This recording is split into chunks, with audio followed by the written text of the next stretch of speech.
Saudara kekasih, saat ini kita akan mendengarkan firman Tuhan dengan judul khotbah pada hari ini, jangan berhenti percaya kepada Kristus. Judul khotbah saya pada hari ini, jangan berhenti percaya kepada Kristus. Saudara yang kekasih, mempercayai Kristus adalah kehidupan orang percaya. Kehidupan kita yang terbaik adalah hidup di dalam kepercayaan kepada Kristus terus-menerus. Tetapi sayangnya ada banyak hal sehingga membuat banyak orang meninggalkan Kristus atau meninggalkan iman kepercayaannya kepada Kristus dengan mengejar hal-hal yang mereka anggap penting dalam kehidupan mereka. Ada banyak orang juga menyerah karena kehidupan yang begitu keras.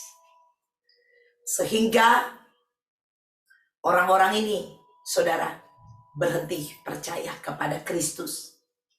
Kalau Anda membaca Alkitab, saudara yang kekasih, di Alkitab juga menuliskan, khususnya kalau Anda membaca di kitab Matius, saudara, di situ Tuhan Yesus juga dia memberikan perumpamaan-perumpamaan bagaimana orang-orang di situ dikatakan mereka terjepit karena kekhawatiran akan kehidupan mereka, sehingga beberapa saudara dari mereka atau orang-orang ini dengan kekhawatiran hidup akhirnya jadi berhenti percaya kepada Kristus.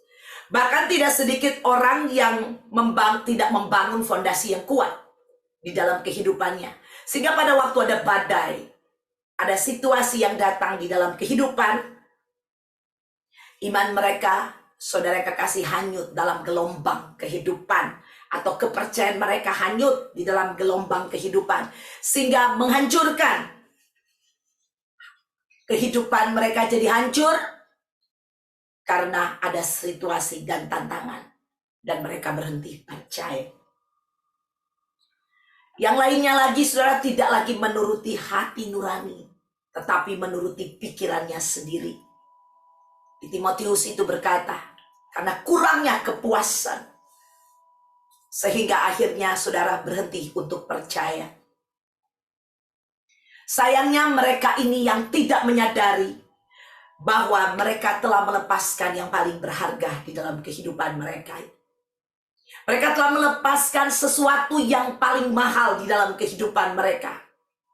Saudara, yang paling penting di dalam kehidupan ini adalah memiliki Kristus atau memiliki Allah di dalam kehidupan. Dia adalah Bapa kita. Saudara, kalau Anda memiliki Kristus, Anda memiliki segalanya.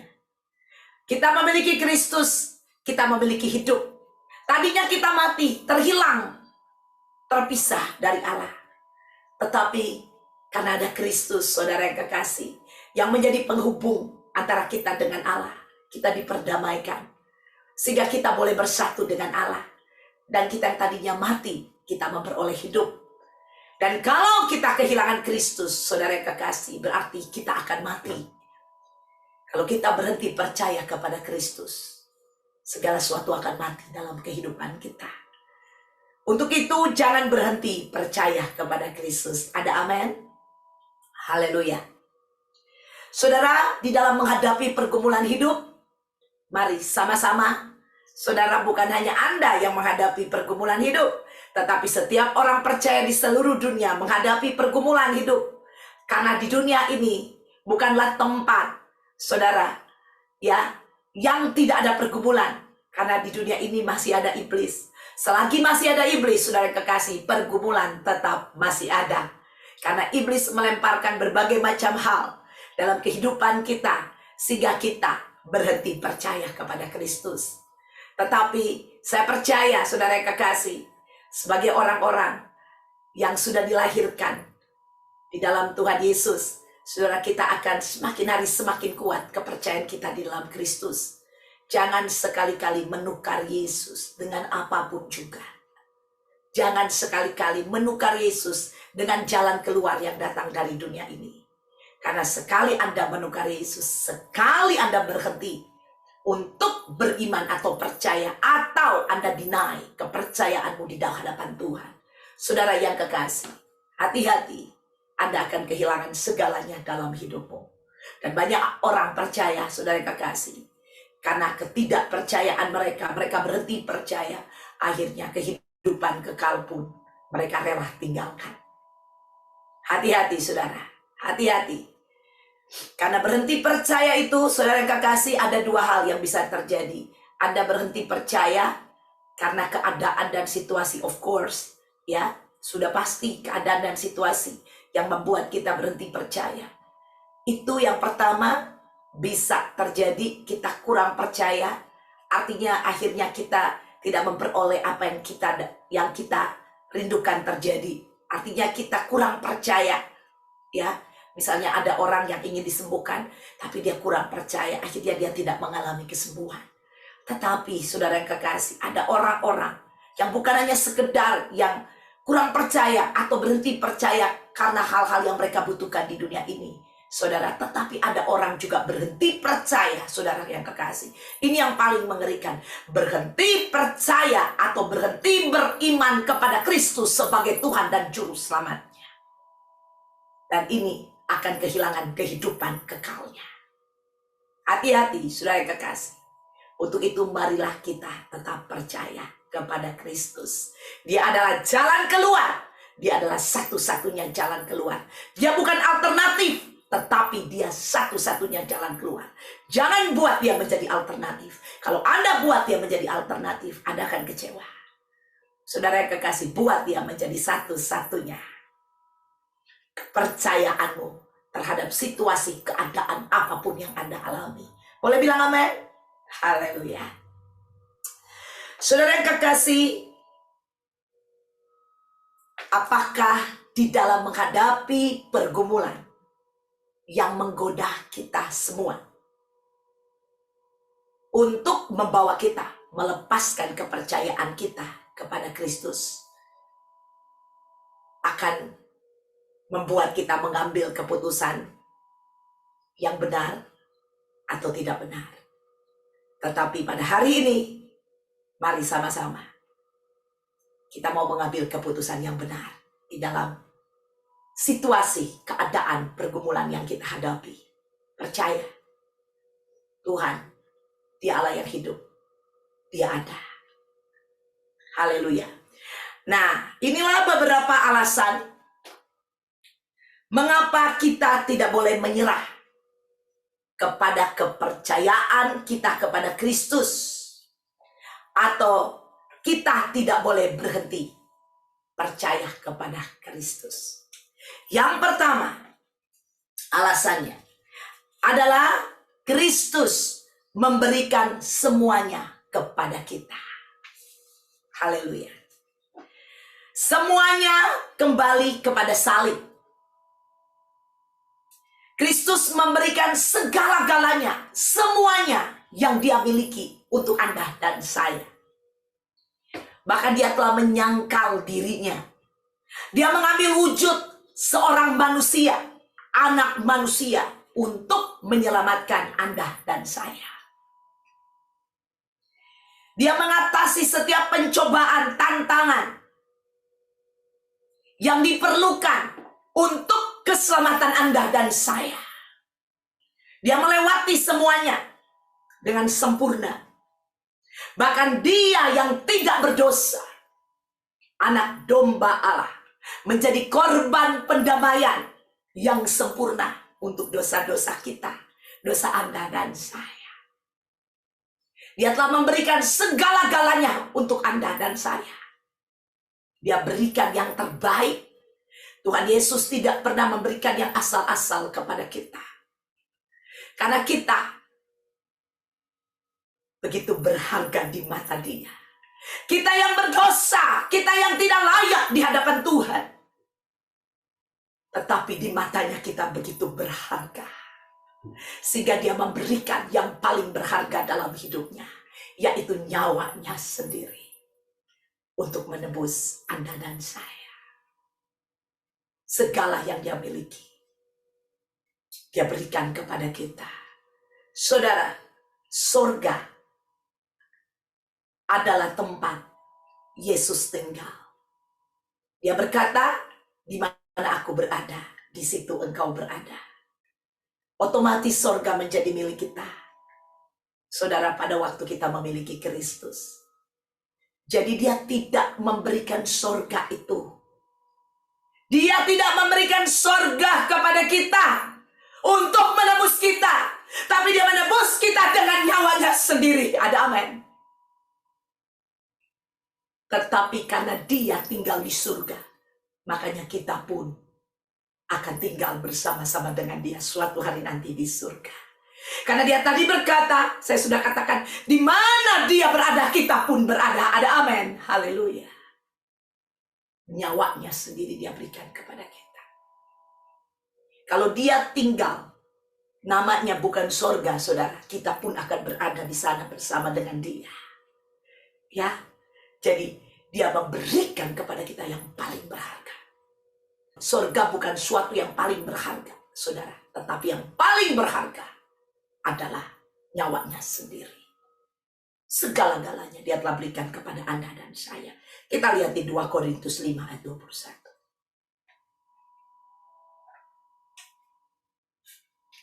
Dia yang tidak mengenal dosa telah dibuatnya menjadi dosa karena kita, supaya dalam dia kita dibenarkan oleh Allah.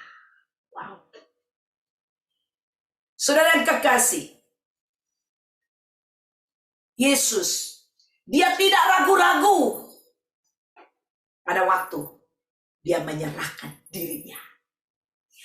Dia yang tadinya kudus, dia yang tidak pernah mengenal dosa, dikatakan di sini telah dibuatnya. Allah membuatnya menjadi berdosa. Wow. Dia yang tidak mengenal dosa menjadi dosa, saudara yang kekasih.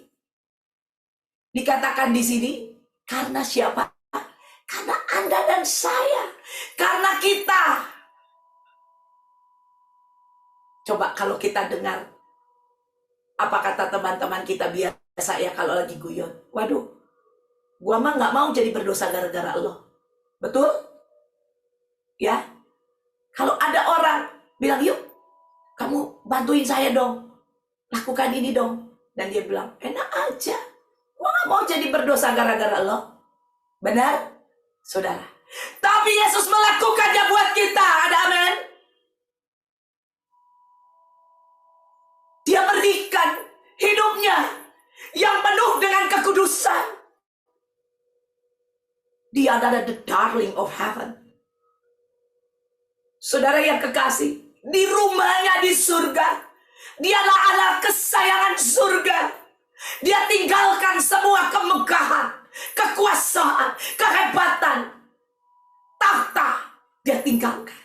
Dan dia datang ke dunia ini menjadi dosa. Karena Anda dan saya. Dikatakan di sini, supaya dalam dia kita dibenarkan oleh Allah. Untuk pembenaran kita, dia rela menjadi dosa. Saudara, kalau kita tetap berdosa, tidak dibenarkan, kita akan hidup terpisah dari Allah di dalam kekekalan. Ini yang dia lakukan buat kita. Segala-galanya.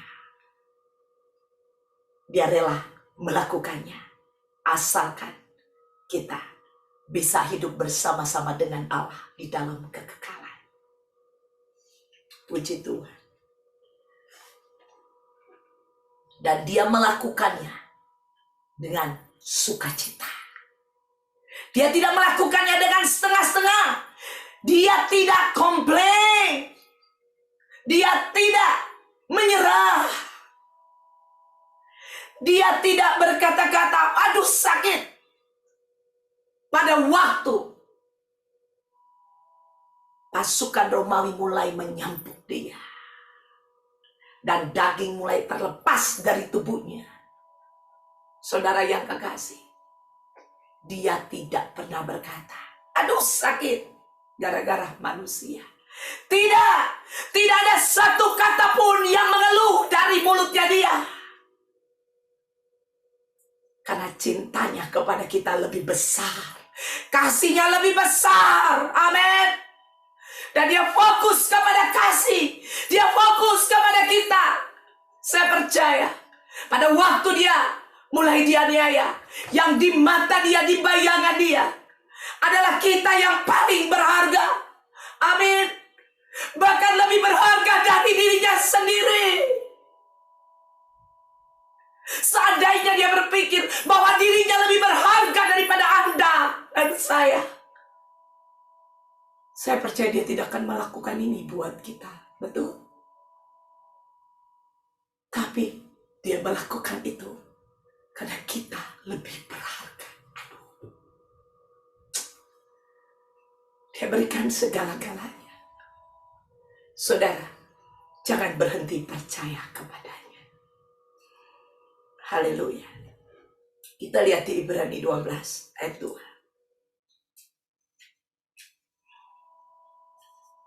Marilah kita melakukannya dengan mata yang tertuju kepada Yesus. Perhatikan di sini. Yang memimpin kita dalam iman dan yang membawa iman kita itu kepada kesempurnaan. Yang dengan mengabaikan kehinaan, dia dihina, saudara. Tekun memikul salib, ganti sukacita yang disediakan bagi dia, yang sekarang duduk di sebelah kanan tahta Allah. Saudara yang kekasih, kitab Ibrani mengajak kita supaya mata kita tertuju kepada Allah, kepada Kristus, tertuju kepada Dia yang memimpin iman kita. Bahkan bukan hanya memimpin iman kita, saudara, tapi dikatakan di sini memimpin iman kita dan membawa iman kita itu kepada kesempurnaan. Saudara, kita tidak mungkin bisa beriman atau mempunyai iman yang sempurna tanpa Yesus. Iman kita ini iman manusia terbatas. Ya, iman manusia, kepercayaan manusia ini terbatas. Dan kepercayaan manusia ini bisa gagal, saudara. Misalnya ada seseorang yang bilang, saya percaya saya bisa mendaki gunung itu. Tetapi pada kenyataannya orang itu gak bisa mendaki. Ada juga yang berkata, aku bisa mendaki gunung itu. Dan pada kenyataannya dia bisa mendaki. Di situ, saudara, ada kemungkinan bisa, ada kemungkinan tidak. Kalau iman manusia. Dan iman manusia juga sangat terbatas. Tetapi, kalau iman yang sempurna, yang dipimpin oleh Kristus itu pada kesempurnaan, saudara, itu tidak terbatas. Amin. Dan iman yang dipimpin kepada kesempurnaan itu bersumber dari imannya Tuhan. Sudah, kalau kita lihat pada waktu Yesus hidup di dunia ini, dia melakukan banyak perkara, banyak hal-hal ajaib. Dia menyembuhkan orang dari sakit penyakit. Betul? Ya, dia bahkan membangkitkan orang mati. Dia mengadakan mujizat demi mujizat, memberi makan 5.000 laki-laki. 4.000 laki-laki, belum termasuk anak-anak dan perempuan. Saudara yang kekasih, Yesus melakukan begitu banyak hal yang spektakuler.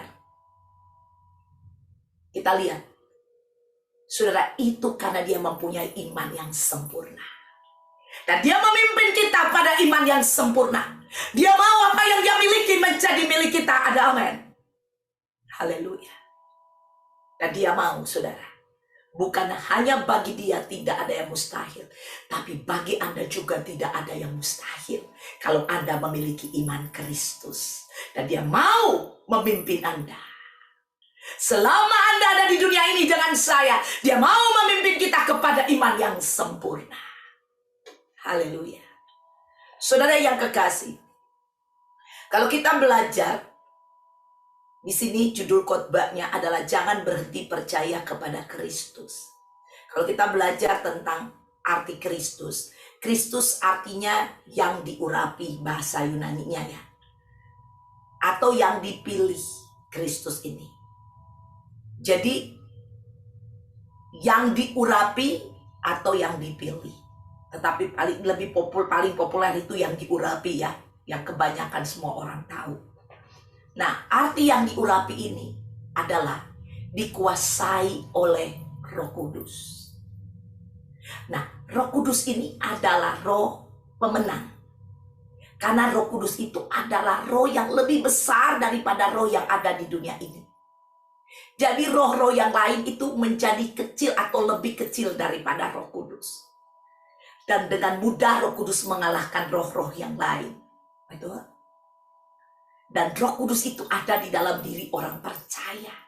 Pada waktu kita menerima Kristus, Yesus. Kita menerima Tuhan Yesus, kita menerima Yesus Kristus. Yaitu Yesus yang diurapi, dikuasai oleh Roh Kudus. Itu menjadi milik kita. Amin. Dikatakan roh yang ada di dalammu lebih besar daripada roh yang ada di dunia ini. Ada amin. Kristus atau Yesus yang diurapi ada di dalam kita. Roh yang menguasai Yesus itu ada di dalam kita. Yang lebih besar daripada dunia ini. Untuk itu, mari mata kita tertuju kepadanya. Sehingga kita bisa hidup di dalam jangan berhenti percaya kepada Kristus. Haleluya. Itu nomor 1. Nomor 2 adalah Kristus tidak akan pernah menyerah kepada kita. Banyak orang menyerah. Menyerah kepada kepercayaannya pada Kristus. Tetapi Kristus tidak pernah menyerah kepada kita. Alkitab berkata bahwa dia akan menyelesaikan apa yang dia sudah mulai.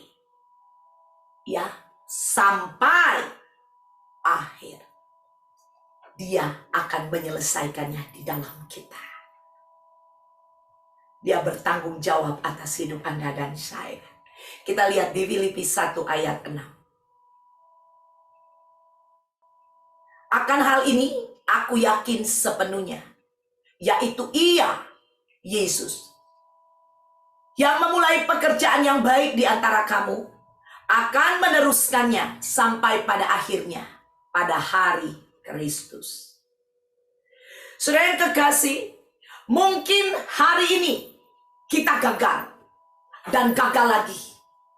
Atau kita pernah gagal dan mungkin kita berpikir bahwa kita tidak lagi memiliki harapan karena keadaan dan situasi yang kita hadapi pada hari ini.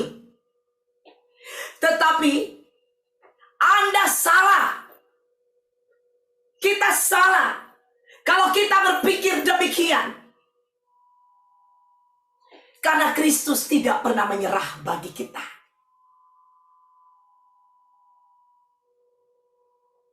Dikatakan di Filipi bahwa yaitu Ia yang memulai pekerjaan yang baik.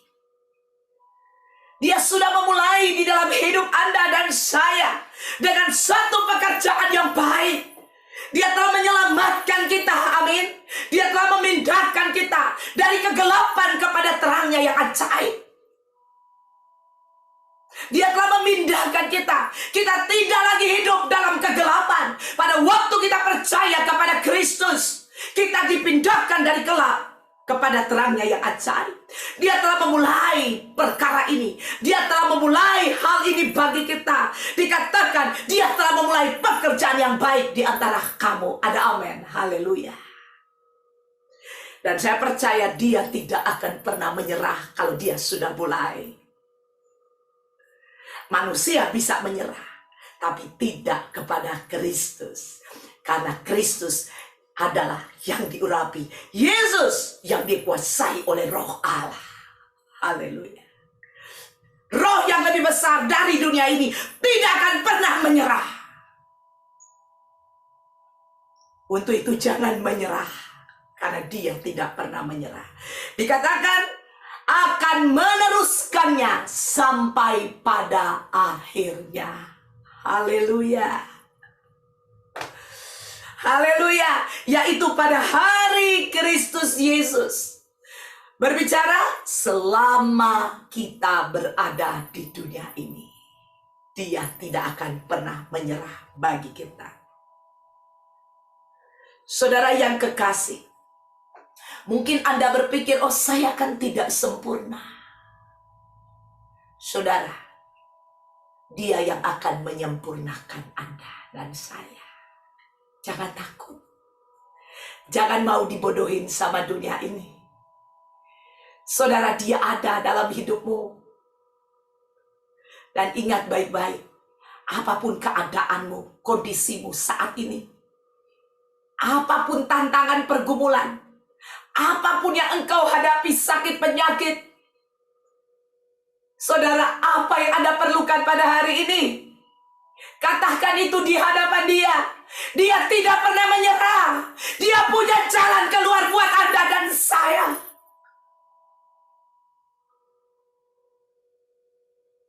Ingat baik-baik, Dia begitu menginginkan Anda sehingga Dia mengorbankan dirinya.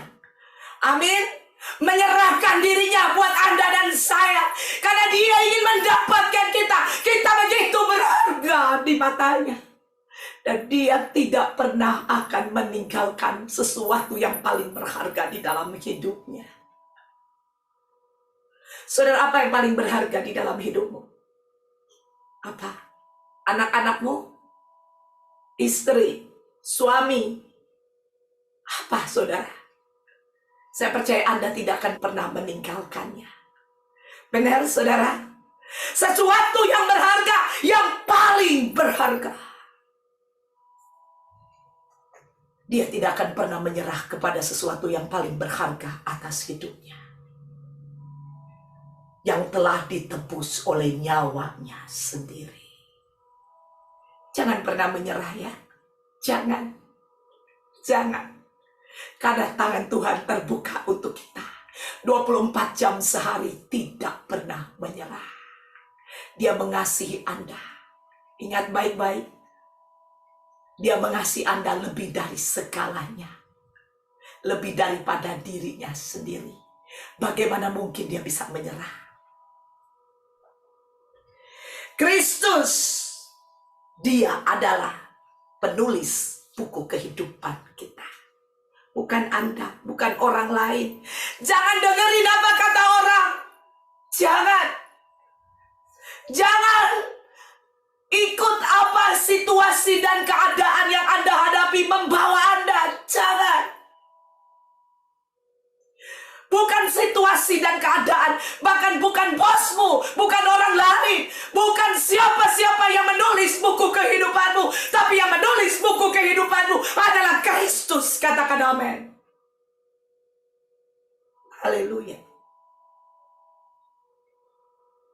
Dan hanya melalui Dia akan menyelesaikan semua situasi dan keadaanmu, pergumulanmu, tantanganmu.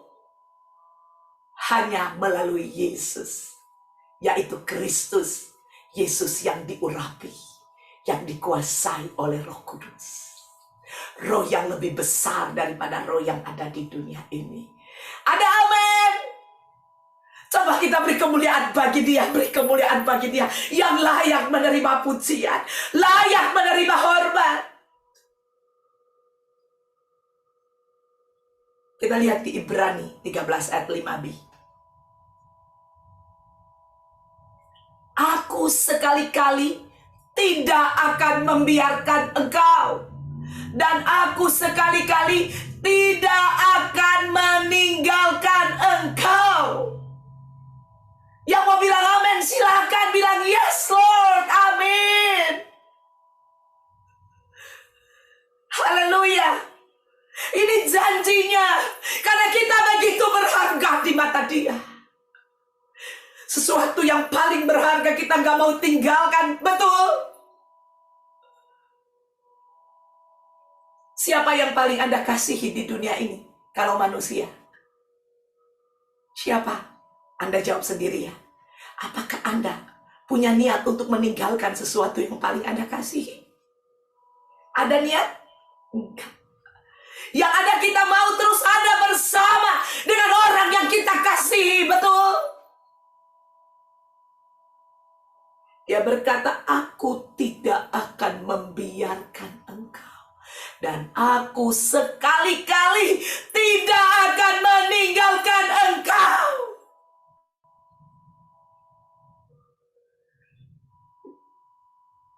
Pegang ini baik-baik dalam hidupmu.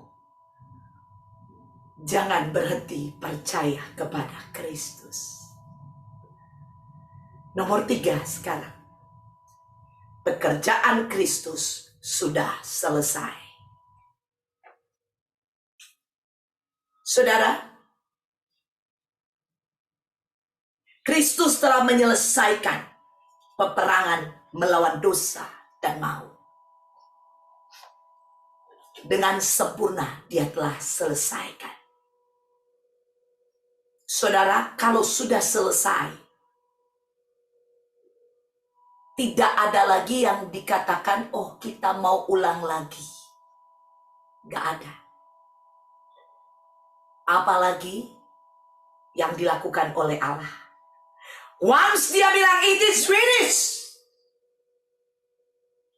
Berarti itu sudah game over. Amin. Sudah selesai. Kalau Anda main game atau pernah main game di video, kalau sudah selesai, itu sudah selesai. Bagi dia sudah selesai. Sekarang bagi kita apakah sudah selesai? Kalau bagi dia sudah selesai, seharusnya bagi kita juga sudah selesai. Walaupun ada tantangan, ada situasi, ada keadaan, ada pergumulan, tetapi kita harus percaya waktu Tuhan berkata sudah selesai, berarti juga sudah selesai bagi kita. Banyak di antara kita berpikir bahwa ini belum selesai pergumulan satu, sudah datang pergumulan yang lain. Kalau Pastor Doni bilang, ya, orang yang kejatuhan tangga, ya kalau kejatuhan tangga sakit gak? Waduh sakit banget. Udah kejatuhan tangga, ketimpa tangga, digigit anjing gila. Waduh. Dan yang lebih parah lagi, nggak ada asuransi untuk ke dokter katanya. Saudara, mungkin Anda menghadapi situasi ini. Tapi saya mau katakan, firman Tuhan berkata sudah selesai.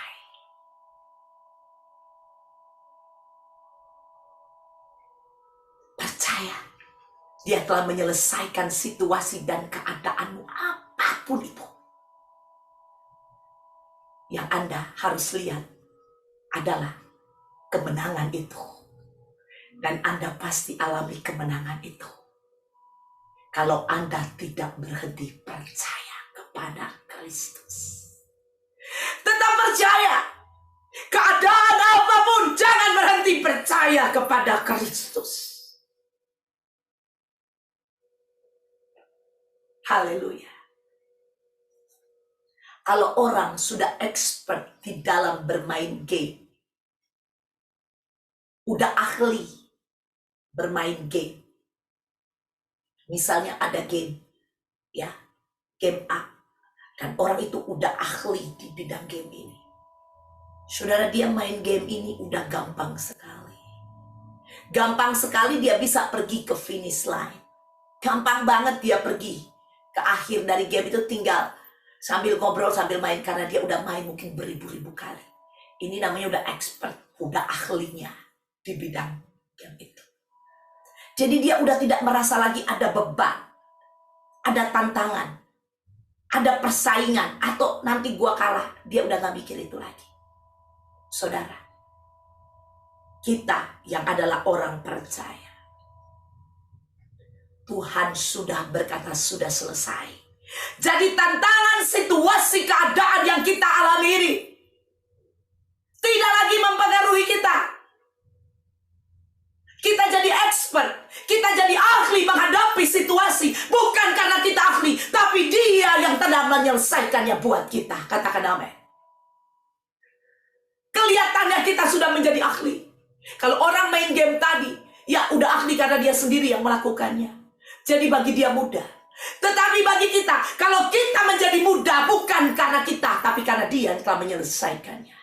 Dan sebenarnya situasi dan keadaan bagi kita harusnya menjadi hal yang biasa, karena Dia sudah berkata sudah selesai.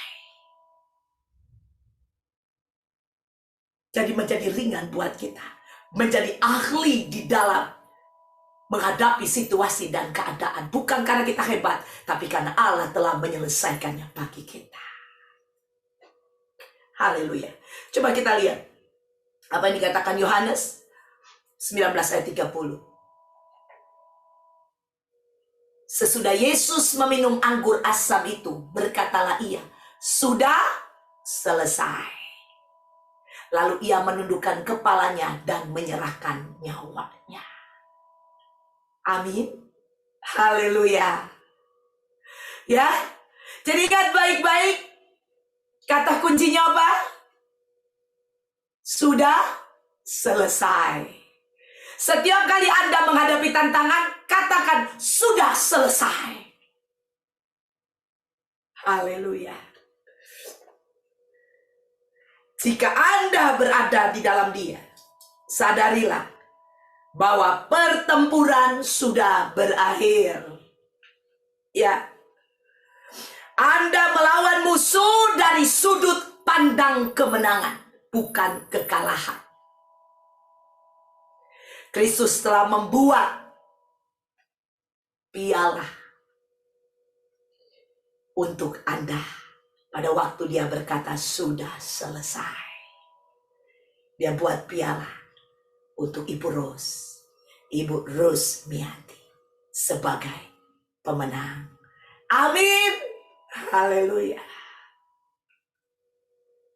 Dia sudah memaku semua dosa, kesalahan kita di atas kayu salib. Dan Dia berkata, nak, sudah selesai. Ini pialanya buatmu. Haleluya. Ingat kalau ada iblis mau coba ganggu kita, keluarin pialanya. Ya, sudah selesai. Ayat kedua 13-15.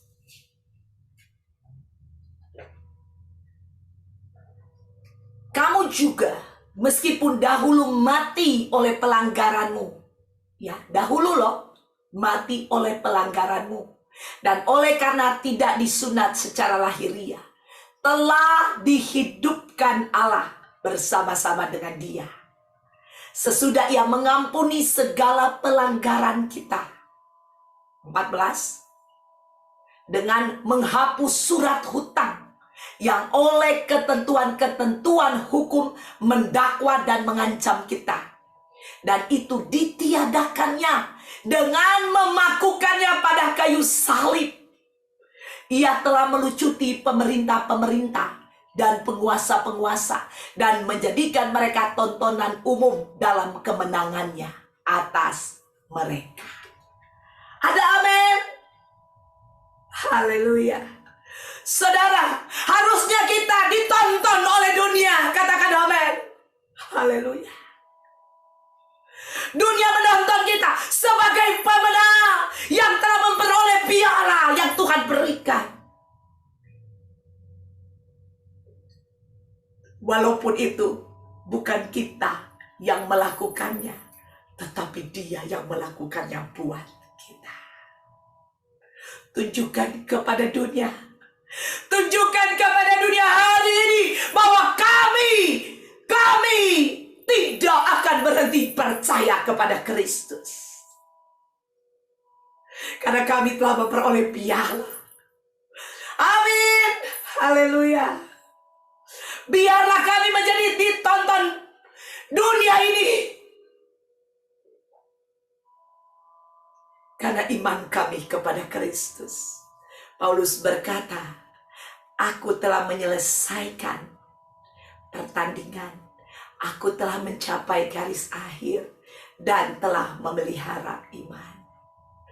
Saudara, tahukah Anda, itu bukan kekuatan Paulus.